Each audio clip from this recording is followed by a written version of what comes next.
Hai Sobat Atax, ketemu lagi dengan saya Purwadi Nugroho di channel YouTube kesayangan kita Atax Indonesia.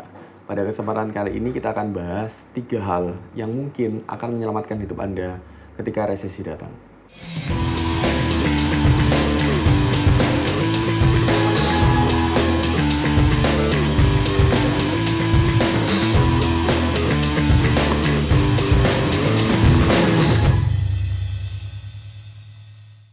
Yang pertama adalah kurangi lifestyle yang berlebihan. Kenapa saya menyarankan hal ini? Karena lifestyle atau gaya hidup itu berbeda dengan biaya hidup atau living cost. Biaya hidup atau living cost mungkin sebenarnya itu murah atau tidak sebesar gaya hidup atau lifestyle.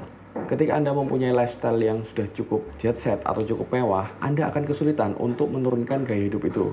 Benar nggak? Sehingga gaya hidup itu akan terasa menyakitkan, akan terasa nggak mengenakan ketika turun. Contoh, kita sehari-hari sudah sering banget untuk ngopi di kedai coffee shop yang cukup terkenal. Satu kopi bisa menghabiskan mungkin 50.000 ataupun sampai 100.000. Ataupun kita juga terbiasa untuk makan siang di kafe-kafe yang cukup bagus interiornya. Sehingga sekali makan siang kita bisa menghabiskan 100 sampai 200.000 per orang.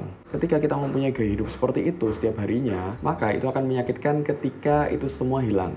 Bener nggak? Nah, sehingga memang yang harus kita lakukan adalah perketat yang namanya lifestyle dan juga turunkan gaya hidup. Orang-orang yang beneran kaya, dia tidak akan banyak terpengaruh terhadap merek ataupun terhadap barang-barang branded.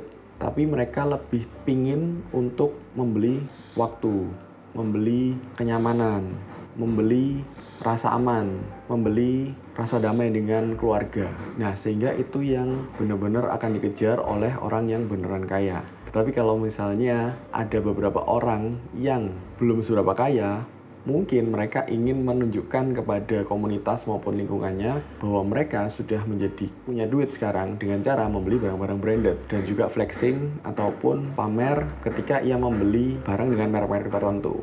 Tapi orang yang beneran kaya tidak perlu ia memamerkan hal itu karena banyak orang sudah mengenal mereka sebagai orang kaya. Yang kedua adalah punyalah yang namanya proteksi. Proteksi yang saya maksudkan di sini adalah asuransi. Secara pribadi saya bukanlah agen asuransi. Silahkan teman-teman bisa menghubungi teman-teman kalian maupun juga asuransi-asuransi yang kalian percayai untuk bisa membeli proteksi tersebut. Apakah BPJS cukup?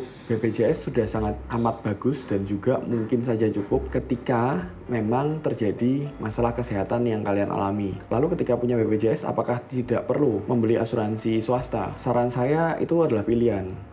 Kalau misalnya kalian mampu untuk membeli asuransi swasta, ya kenapa enggak? It's nice to have, but ketika kalian mampunya hanya bisa ke BPJS, it's okay. Sehingga itu jauh lebih baik daripada tidak mempunyai sama sekali. Nah, itu berguna ketika mungkin kalian terjadi sakit ataupun terjadi hal-hal yang tidak diinginkan. Urutan asuransi yang harus kalian punya pertama kali adalah asuransi kesehatan. Yang kedua adalah asuransi penyakit kritis ataupun kecelakaan. Dan yang ketiga, yang terakhir kalau menurut saya adalah asuransi jiwa. Kenapa? Karena asuransi jiwa ini yang akan menikmati bukan kita, tetapi adalah generasi setelah kita ataupun orang-orang yang kita tunjuk sebagai beneficiary owner atau pihak yang ditunjuk ketika si pemegang polis itu terjadi sesuatu. Dan yang ketiga, milikilah yang namanya dana darurat. Kenapa? Karena dana darurat ini yang mungkin akan menyelamatkan teman-teman ketika hal yang nggak mengenakan itu terjadi dalam hidup kita. Contoh, tiba-tiba teman-teman mengalami PHK dari perusahaan karena pabriknya tutup nih, ataupun tiba-tiba terjadi pengurangan karyawan. Nah, dana darurat ini bervariasi jumlahnya, tetapi kalau opini dari saya sih menyarankan kisaran 6-12 bulan dari biaya hidup atau living cost. Sehingga ketika biaya hidup kita 1 bulannya adalah 3 juta, milikilah dana darurat 3 juta kali 12 bulan atau sebesar 36 juta. Dana darurat ini tidak boleh dipakai untuk instrumen investasi yang susah diambil, susah dicairkan, dan juga fluktuasinya sangat tinggi seperti saham dan kripto. Sehingga kalau saya menyarankan, taruhlah dana darurat di investasi yang benar-benar resikonya rendah dan juga tidak terlalu berfluktuasi. Sehingga ketika kapanpun mau dicairkan, maka akan menjadi mudah.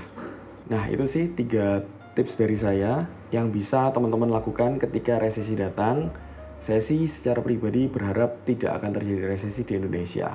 Terima kasih sudah menonton video ini dari awal sampai akhir. Jangan lupa like, comment, dan subscribe agar kami dapat bersemangat untuk membuat video-video dengan konten-konten yang menarik setiap harinya. Dan juga jangan lupa untuk memfollow Instagram kami di Atax Indonesia. Dapatkan info-info peraturan perpajakan yang menarik setiap harinya secara gratis. Terima kasih, bayar pajak, makan enak, tidur nyenyak, ingat pajak, ingat Atax. Sampai jumpa.